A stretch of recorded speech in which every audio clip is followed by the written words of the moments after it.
Hello everybody, my today's topic is organization structure. So you can see here the flow chart of organization structure where different levels has been clearly mentioned, like board of directors, managing directors comes under top level of management. Then these are the different manager departmental heads, that means production managers, purchase manager, etc. They comes under the middle levels of management. Then comes the foreman 1, foreman 2, they comes under the lower level of management. So this is the flow chart of organization structure, which gives us the authority responsibility relationship in the organization. This is a hierarchy which has been deliberately created so that it should be clear for each and every employees that who is my boss and whom I am accountable to. Now, organization structure definition.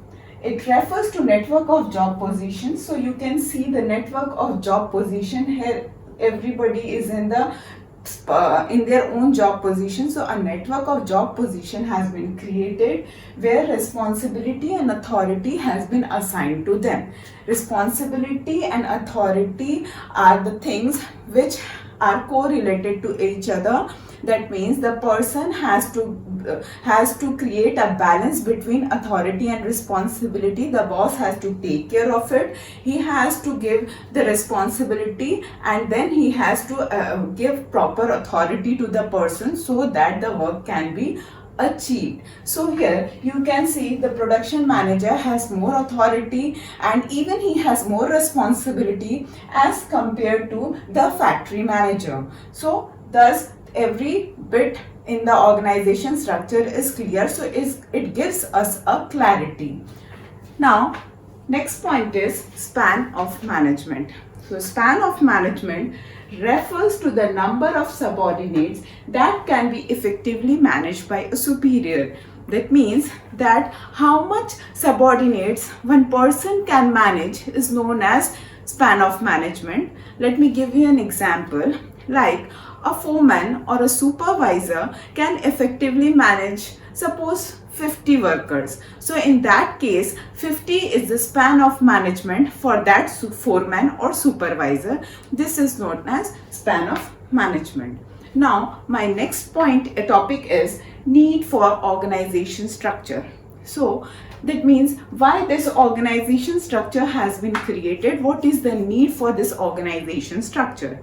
So first point says, it says the degree of authority delegated to various job holders. So here from this organization structure, it is clear that who has more authority. So this is clear from the organization structure. So who is the boss? So here let's say finance manager is the boss and he has more degree of authority as compared to audit manager.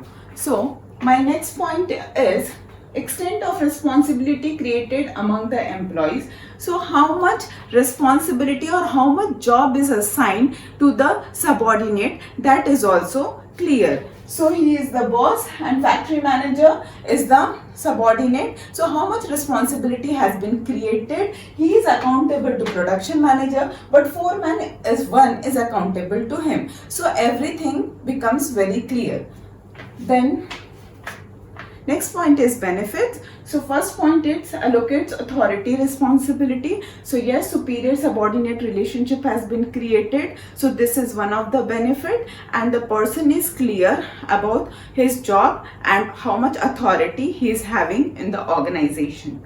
Then comes lays down pattern of communication. So in an organization structure, communication flows from top to bottom. That means the communication, the orders will flow from upward direction, from up to down. This is the flow of communication. Then facilitates proper control. So here it facilitates proper control because production manager is going to control factory manager and store manager, and in return factory manager is going to control foreman 1. So thus it facilitates proper control. So this point is over.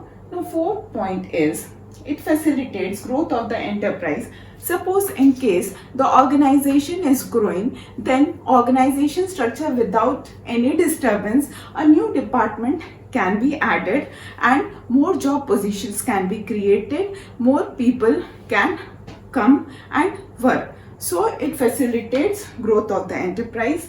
And last point is adaptable to changes. Yes, we all know that business environment is dynamic and one has to survive in the market, one has to grow in the market, so he has to adapt himself according to the situation. So this organization structure is always suitable that they can adapt to the the changes, like if any department can be added, apart from that any product line can be added. So yes, it is adaptable to changes. Thank you.